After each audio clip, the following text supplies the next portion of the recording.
Génibet, Paris-Picanly. En ce moment, profitez de 250 € de bonus de bienvenue. Bonjour à toutes, bonjour à tous. En ce mercredi 22 mai, c'est l'hippodrome du Croisé-la-Roche qui accueille la 5e étape du Grand National du Trot, édition 2024. Et cette épreuve a réuni suffisamment de partants pour servir de support au pari à la carte. Donc un quintet de très bonne facture, d'autant que des 6 ans de premier plan sont au départ de ce quintet plus. Nous l'évoquerons dans la première partie de l'émission. Et dans la deuxième, sachez que j'aurai pas mal d'informations à vous transmettre pour cette même réunion du Croisé-la-Roche, sans oublier également quelques infos et conseils de jeu pour la réunion 3 sur l'hippodrome de Nancy. Sachez par ailleurs que vous pouvez toujours liker ce programme et le partager, et ce via nos différents supports sociaux, Facebook, Twitter, vous en avez désormais l'habitude. Donc concernant ce quintet plus top 5 Génibet, mercredi 22 mai, au Croisé-la-Roche, l'étape du GNT. Le 14, Hino de Lupin s'annonce difficile à déloger. Vous le savez, c'est un champion. Il est tenu en très haute estime par Jean-Paul Marmion. Le cheval, à ce jour, affiche 22 podiums, dont 19 succès en 25 courses courues. Il reste sur une pléiade de victoires consécutives. Il a bien gagné dernièrement à Bordeaux.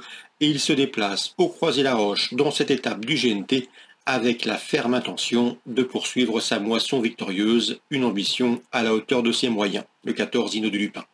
On lui posera principalement dans cette épreuve numéro 11, Ibiki Duel, là aussi un trotteur de grande qualité, un cheval très dur à l'effort, il l'a prouvé lors de ses sorties précédentes. À ce jour, il compte 11 victoires en 37 courses courues. Il a été également le dauphin d'Hino de Lupin à l'occasion d'une course disputée au mois de mars à Vincennes, le prix Émile et Alix Courbois. C'est un cheval qui depuis s'est classé deuxième de l'étape du GNT de Cordemais, également premier plus récemment à La Rochelle. Lui aussi doit pouvoir disputer les toutes premières places. 14 et 11, deux bases incontournables. Pour les places, on peut lui reposer le numéro 12, It's Dollar Maker, cheval qui a déjà couru contre les meilleurs de sa promotion et a même figuré au plus haut niveau. Troisième notamment du Critérium des 5 ans au mois de septembre, cinquième également du Prix de Paris fin février, le 25 février. Le seul bémol le concernant, c'est qu'il n'a pas été revu depuis cette prestation du 25 février, mais en théorie et en valeur pure, il a les moyens de conclure sur le podium. J'ai placé ensuite le numéro 9, Have a Dream en forme, comme on atteste sa récente deuxième place dans le prix du Rouergue en début de mois. C'est un cheval qui doit aussi affronter les 6 ans, mais il sera pieds nus et devrait faire sa valeur. Numéro 4 également, que l'on retiendra en Boran, c'est Hello Sport, un cheval qui est un habitué de la victoire, 14 succès pour lui en une quarantaine de courses courues. Il a été arrêté de janvier à avril, il a maintenant 2 courses dans les jambes, il monte en puissance, et à mon avis, il faut commencer à lui faire confiance, d'autant qu'il compte déjà 2 victoires en 3 sorties sur la piste du Croisé-la-Roche.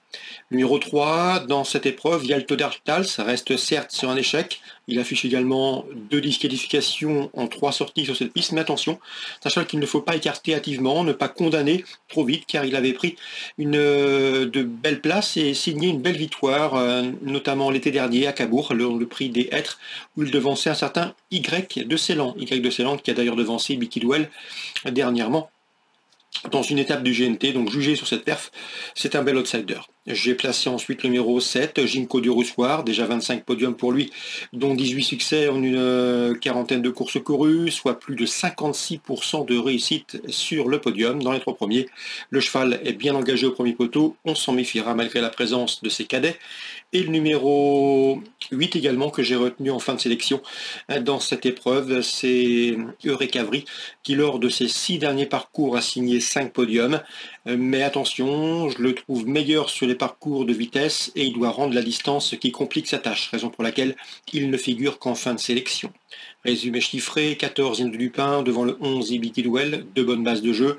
Le 12 ensuite It's Dollar Maker qui rentre. Le 9 Have a Dream malgré la présence de ses cadets.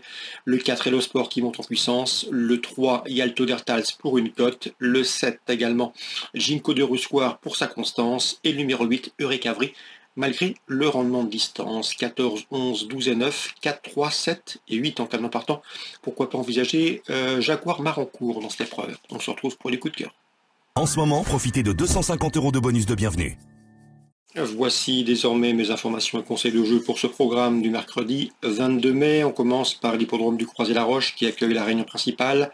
Dans la deuxième, j'ai pu discuter, m'entretenir avec Jérémy Koubich, dont l'interview sera d'ailleurs disponible sur Canal Turf.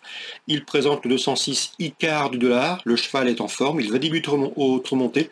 Il a été essayé à la maison, ce n'est pas mal du tout, dixit son mentor, donc à mon avis, le cheval peut parfaitement conclure ce podium dès ses premiers pas sous la selle, le 206 Icare du dollar. On peut lui préférer et lui opposer le numéro 2, Ilos du Goutier, de retour dans la discipline avec une première chance, et le 207 également, Isco de Corday, qui vient de se classer 3e dans cette même discipline du trot monté. 202, 206, 207. Concernant la 6e, j'aime beaucoup le 610, Giuseppe, un cheval parfois souffreteux, qui lui arrive encore d'avoir des problèmes d'allure, mais en théorie et en classe pure, il n'a rien à envier à ses rivaux du jour. Le 610, Giuseppe, peut s'imposer. Je poserai le 605, huis clos, en forme, dur à l'effort, adepte des grands anneaux, des grandes pistes. Il dispose également d'une première chance. 605, 610, pour une cote, pourquoi pas se méfier du 11, Fakir de l'Aulne, de retour sous la selle avec une chance de bien faire. Dans la 7e, j'ai pu discuter avec Tanguy de Voissou qui m'a parlé en bien du 706 Canem, un cheval très précoce mais qui progresse constamment, que l'on s'efforce de faire vieillir. Un cheval qui avait bien gagné à la Capelle lors de son avant-dernière sortie. Et la dernière fois, il n'a pas démérité malgré une piste trop ferme pour ses pieds. Ici, si la piste est bonne, si elle n'est pas trop dure, si elle n'a pas trop de résonance, le cheval devrait pouvoir se mettre en évidence et conclure à l'arrivée. Pourquoi pas jouer la victoire, le 710 Canem. On peut toutefois lui opposer le 705 Kailasha, irréprochable depuis le début de l'année, 705-706. Je termine avec Nancy, la Réunion 3, 2 courses ciblées. Le 105 High Run qui avait bien gagné sur le cross de Cluny lors de son avant-dernière sortie, il a chuté depuis à Paris, il faut le racheter. 105 High Run, à mon avis, la jument peut s'imposer. Dans la 3e, j'aime beaucoup le 302 Pompano qui s'est imposé avec de la marge dernièrement sur les haies de Saint-Brieuc et qui devrait confirmer sur celle de Nancy. Le 302 Pompano. On peut lui associer pour d'éventuels couplets le 301 dans cette épreuve. C'est San Guido qu'il convient de racheter après sa dernière chute. 302-301. Voilà pour les infos de ce mercredi. Si les infos vous donnent satisfaction, n'hésitez pas à liker et à partager ce programme. À demain. Génibet, Paris Picorly. En ce moment, profitez de 250 € de bonus de bienvenue.